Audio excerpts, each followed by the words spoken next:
લાઈફના સૌથી મોટા good news મળી ગયા છે. યસ, સો હું તમને મારા વિડીયોમાં મારી જર્ની વિશે જણાવીશ કે મેં શું અનુભવ કર્યો, શું કરવું જોઈએ, શું ના કરવું જોઈએ એન્ડ શું ધ્યાન રાખવું જોઈએ, એ બધી વાત કરવાની છું. અને મારા જર્ની વિશે હું તમને સ્ટેપ બાય સ્ટેપ વાત કરવાની છું. સો હું તમને મારા 9 મંથના જર્ની વિશે વાત કરવાની છું. તો સૌથી પહેલાં આપણે ફર્સ્ટ મંથની વાત કરીએ તો કોઈને ફર્સ્ટ મંથમાં ખબર જ નથી હોતી કે તે બેબી કન્સીવ કરી લીધું છે, તેને ગુડ ન્યૂઝ મળવાનું છે કે નહીં, એ બધી જાણકારી હોતી નથી. આપણે સેકન્ડ મંથના સ્ટાર્ટિંગમાં યા મિડલ મંથના ટાઈમમાં આપને તે ગુડ ન્યૂઝ મળે છે.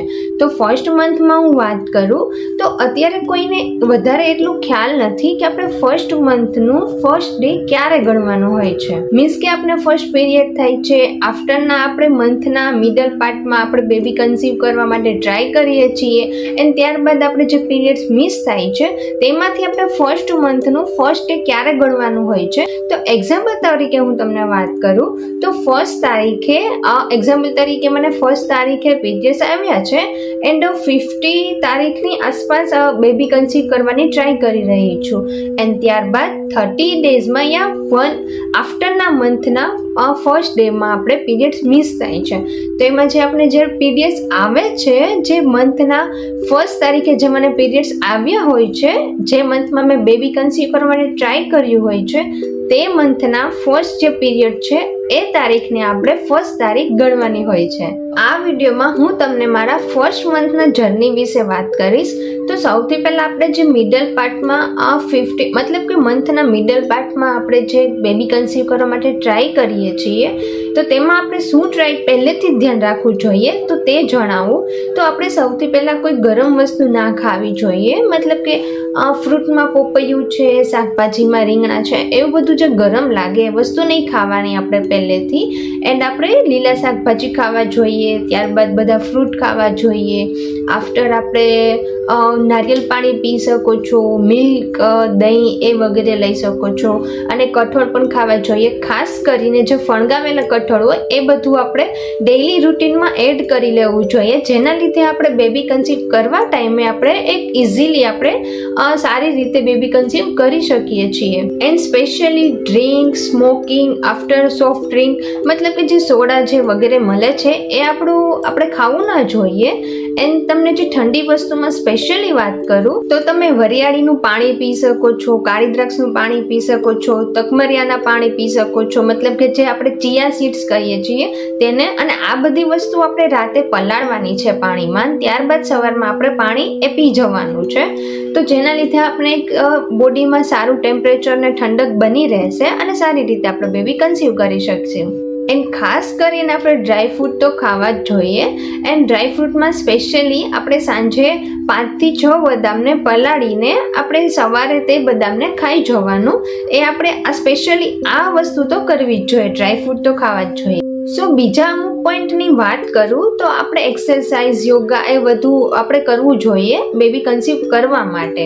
પણ આફ્ટરમાં હું તમને વાત કરું તો જે આપણે મિડલ પાર્ટમાં મંથ મતલબ કે તમે જે પીરિયડ્સથી તમારી જે પીરિયડ્સની રેગ્યુલર સાયકલ છે એ સાયકલના જે મિડલ પાર્ટમાં તમે જે બેબી કન્સીવ કરવા માટે ટ્રાય કરી રહ્યા છો તો એ ટ્રાય કર્યા પછીના પાર્ટમાં આપણે એક્સરસાઇઝ, યોગા એ બધું ના કરવું, થોડું ધ્યાન રાખવું અને જે વજનવાળું કામ છે એ બધું ના કરવું જોઈએ. કમ્ફર્ટેબલ કપડાં પહેરવા, મતલબ કે એ ટાઈમે આપણને ખબર નથી કે બેબી કન્સીવ થયું છે કે નહીં, તો તેના માટે આપણે થોડું ધ્યાન રાખવું. ઠંડુ ખાવાનું વધારે રાખવું, મતલબ કે જે ઠંડુ અમુક વસ્તુ જે ઠંડી વસ્તુ છે, મેં તમને જે પાણી એ બધું કીધું છે પલાળીને, એ બધું થોડું ખાવાનું રાખવું કે જેના લીધે અગર બેબી હોય તો એ મતલબ કે ફર્સ્ટ પાર્ટ છે એ ફર્સ્ટના સ્ટેપ હોય છે તેમાં આપણે થોડું વધારે ખ્યાલ રાખવું પડે છે. તો આફ્ટરના 50 યા 20 ડેઝમાં આપણે ખ્યાલ આવી જાય કે બેબી કન્સીવ થઈ ગયું કે નહીં. બટ બિફોરના જે 50 ડેઝ છે તેમાં આપને ખ્યાલ હોતો નથી કે બેબી કન્સીવ થવાનું છે કે નહીં. તો જો હોય તો તેના માટે આપણે થોડું ખ્યાલ રાખવું જોઈએ અને વધુ વાંકું વળીને બધું કામ નહીં કરવાનું, વજનવાળું કામ નહીં કરવાનું આપણે.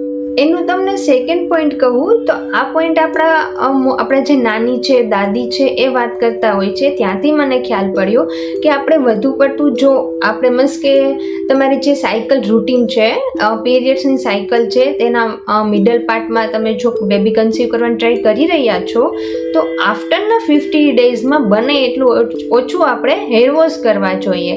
બિકોઝ આપણા મગજમાં જે હોટ મતલબ જે ગરમાહટ છે, આપણા શરીરની જે ટેમ્પરેચર છે, હોટ ટેમ્પરેચર છે, એ બધું હેર વોશ કરવાથી નીચે પાર્ટમાં આવે છે અને નીચે પાર્ટમાં આવવાથી જો તમારું બેબી હોય તો એ આફ્ટર એ બેબી મિસ થવાની શક્યતા છે. તો તેના માટે બને એટલું 50 ડેઝમાં આફ્ટરના 50 ડેઝમાં હેર વોશ કરવાનું થોડું ઓછું રાખવું જોઈએ. એન્ડ ત્યારબાદ હું તમને પોઈન્ટમાં વાત કરું તો આપણે પહેલેથી આપણા બ્લડના બધા રિપોર્ટ કરાવી લેવા જોઈએ.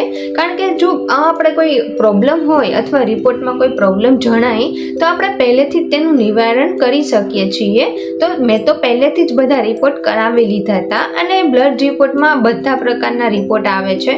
આપણા યુરિનના રિપોર્ટ છે, બ્લડના રિપોર્ટ છે, વિટામિન્સ, કેલ્શિયમ વગેરે જે કોઈ છે, હિમોગ્લોબિન છે, પછી HIV, TB વગેરે હરેક વસ્તુના આપણે રિપોર્ટ પહેલેથી કરાવી લેવા જોઈએ.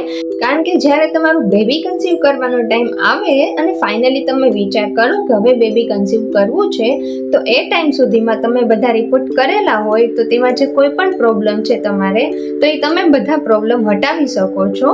અને આફ્ટર આપણે બોયઝને લગતા પણ બધા રિપોર્ટ કરાવી લેવા જોઈએ. એના રિપોર્ટ પણ થોડા સ્પેશિયલ મહત્વ રાખે છે આ વસ્તુમાં, તો તેના બી રિપોર્ટ આપણે કરાવી લેવા જોઈએ. તો બંનેના રિપોર્ટ અગર કમ્પ્લીટ હોય તો આફ્ટર તમે ઇઝીલી બેબીને કન્સીવ કરી શકો છો.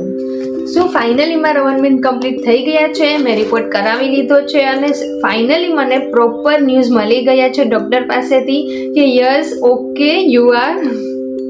શું તમને એક ફેક્ટની વાત કરું, એક રિયાલિટીની વાત કરું તો તમે બેબી કન્સીવ કરવા માટે ટ્રાય કરી રહ્યા છો તો તમારે થાય એટલું શાંતિથી ટ્રાય કરવું જોઈએ. ડિપ્રેશનમાં આવ્યા વગર, કોઈ પણ પ્રેશરમાં હાઈપર થયા વગર, શાંતિથી મનમાં કોઈ પણ ટેન્શન વિના ટ્રાય કરવું જોઈએ. બિકોઝ તમે વધારે પડતું વિચારશો, લોકોની વાતમાં આવશો, 4 લોકોની વાતમાં આવીને તમે ઓવર ટ્રાય કરશો તો ઓવર ટ્રાયમાં તમે ન થવાના કોઈ પણ ભૂલ કરી શકો છો.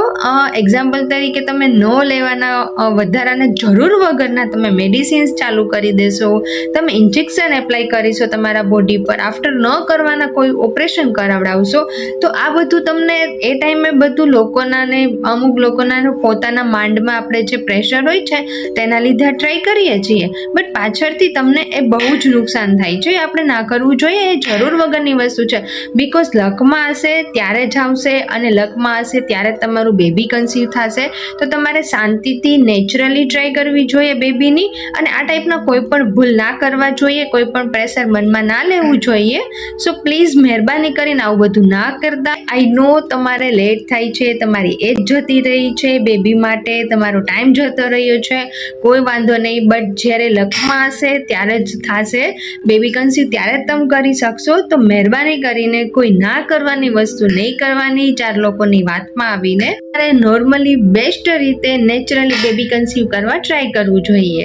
ફ્રેન્ડ્સ, હું તમને મારી જર્નીની વાત કરું છું, મારા એક્સપિરિયન્સ શેર કરું છું, તો એનો મતલબ એવો નથી કે હું જે વાત કરું એ તમારે માનવું પડે, મારી સલાહ ફોલો કરવી પડે.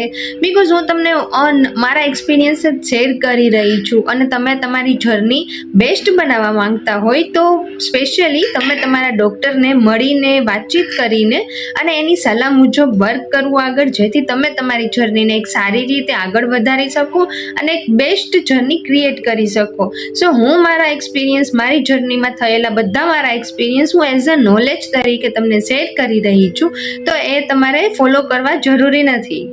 ઓકે, તો મને કઈ રીતે ખબર પડી, મેં કઈ રીતે ચેક કર્યું, આફ્ટર મને શું એક્સપિરિયન્સ મળ્યો એન્ડ રિપોર્ટ કરવા ટાઈમે મને શું એક્સપિરિયન્સ નવું જાણવા મળ્યું, એ બધું આપણે વાત કરીશું, પણ એક નેક્સ્ટ સ્ટેપમાં, નેક્સ્ટ વિડીયોમાં વાત કરીશું. So bye, see you, take care.